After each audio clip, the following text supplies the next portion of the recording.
So we're to the time of year where peppers are still growing and growing in great abundance because I didn't keep up with picking them. So I have a lot of small paprika peppers here.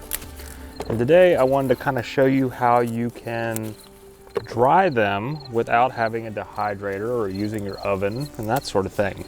We're gonna go to the old method of sun drying, which, you know, before there were things like freeze dryers and dehydrators and electric ovens or gas ovens, people just preserved their harvest by sun drying in a lot of cases, unless they were doing like a fermentation or burying in the ground for like a kind of homemade root cellar. But a lot of stuff was sun dried, and this, you know, applied to a lot of different vegetables: sun dried tomatoes, sun dried peppers, sun dried squash, pumpkin, carrot, you know, all kinds of things they would dry by hanging up in the sun and letting them dry over a period of time and then being able to use them throughout the winter. Now, for me, with these paprika peppers, I wanted to do a whole segment on making your own paprika powder, smoked paprika maybe. What I didn't realize with these is that they're really hot, hotter than what we would use. And so while I did make some paprika powder this year, I don't think we will use a whole lot of it just because it's pretty hot. But if I dry these and then grind them into flakes, chickens will eat them because they're really good, healthy things for the chickens. Now, one issue I might run into is that these are really kind of small, so getting them strung up might be a bit of a challenge. We're going to try that today.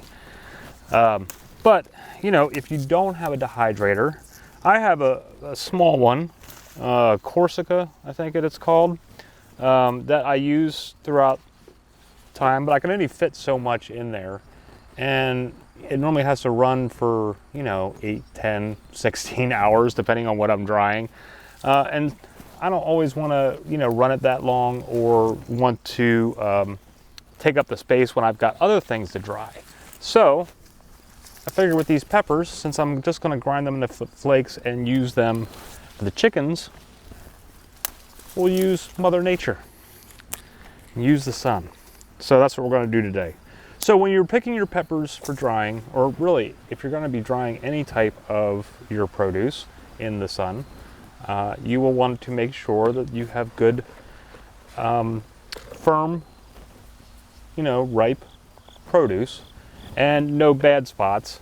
You don't want to hang up stuff that's going to potentially rot or mold on you.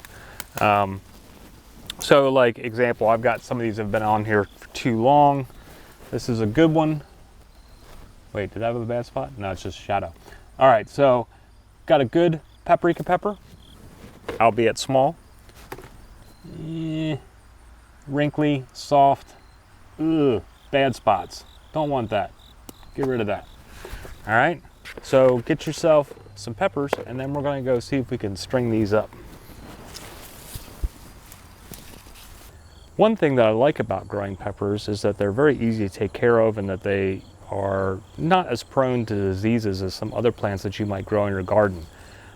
Sometimes they do need some type of trellising or support, but I find that using these bamboo sticks have worked really well. I've bought them in bulk in the past and have been using them for several years now, and I use them for both my eggplants and my peppers to just kind of, you know, I'll stick a couple of stakes in the ground around them and then just tie them up with a little twine, and that helps support them throughout the whole season. If you want to check out the bamboo stakes, I did find someone, I don't remember where I got my original ones, but I did find a similar pack on Amazon that comes in different lengths, and I'll put the link below. Okay, so first I threaded my needle, and it took a little bit. Now you can use definitely a smaller needle. This is what I had. This is, I think, some kind of big crocheting needle or something. I don't know. You guys that do that sort of thing might know better than I do what this is. It's something that I had ordered a pack of for some reason. So I have these, and I've hooked it to some twine. You can also use like a heavier thread that might be a little bit easier and less bulky, than twine to work with, but sometimes you have to work with what you have. Now, I don't know how well this is going to work with these little peppers, because preferably they would have been larger. But I'm going to try to pull this string through the stem of the pepper here. This one's kind of down in there, but we're going to just see what we can do here.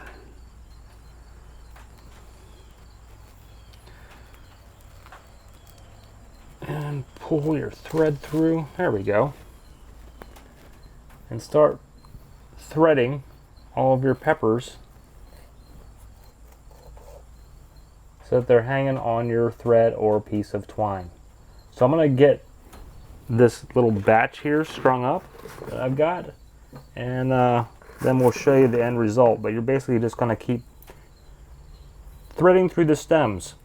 One note is that you can also, now, I mean, in this, oh, that one broke on me. In this case, I want to keep the seeds because I'm using them for the chickens, and the chickens like the seeds.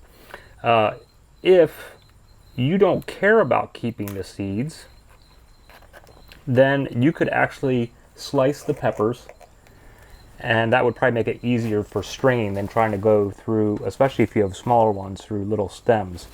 But if you don't want to keep the seeds, slice them in half, and you can just do, thread them through the slices instead of trying to run them through the stems. Okay, so this is just a little example, but you see I've got them hung up here in the greenhouse, a little string of them here. Now, when you're doing, you can do a much bigger string and do multiple strings, which I'll be doing more multiple strings of these as well. But just make sure if you're doing a very long string, or if your peppers are bigger and heavier, that you are using thread that can support that kind of weight. The one problem I did have with these being smaller and using twine and a bigger needle was that the stems tend to sometimes rip on me, and I sometimes had to go through the actual wall of the pepper instead of using the stem, or sometimes I would use the stem and the wall. But it would just poke a little hole, and that's fine. So these will hang here for the next few days as the sun hits them and it's warm in here. Actually, I'll have to turn on the ceiling fan here behind me so we get some better airflow for them. That'll help them dry quicker, but if you don't have that, that's fine too. When you're hanging your peppers, you're going to want to make sure that they are in a place where they stay dry and get plenty of airflow. You don't want to hang them just outside where they can get rained on. Like we're supposed to have rain this weekend, so I'm hanging mine in the greenhouse, and I've got a ceiling fan in here that will also, give them some extra airflow. And over a few days, they will start to dry and shrink up, and then they'll be ready. Just make sure that before you pack them up for storage, that they have completely dried, and check them when they're down. Make sure that no other, maybe, if you missed a bad spot, that's something that spread, or if they started to go bad, or, if you had something unforeseen happen, just make sure you check them, make sure they're completely dried out and look good to you.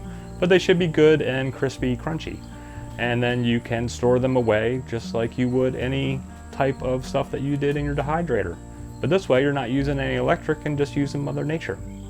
So that's hang drying peppers. But also remember, you can do this with lots of other produce. Also, for things like tomatoes and stuff that might be more wet, you can sun dry them like on screens or sheets laying flat. They don't have to hang dry, but in those cases you would need to kind of flip them and keep up with keeping them dry, and those take a little bit more work than just hang drying. With these you can kind of just set it and forget it and come get them when they're dry. So I hope that information was helpful. I'm Todd from One Seed One World. I didn't mention that at the beginning of the video in case you are new here, and I'm standing out here in my messy greenhouse. But thanks for hanging out again with me today, and I hope everything that's going on in your neck of the woods is working out fantastic, and that maybe you're drying some of your harvest. But we'll see you again soon. Namaste.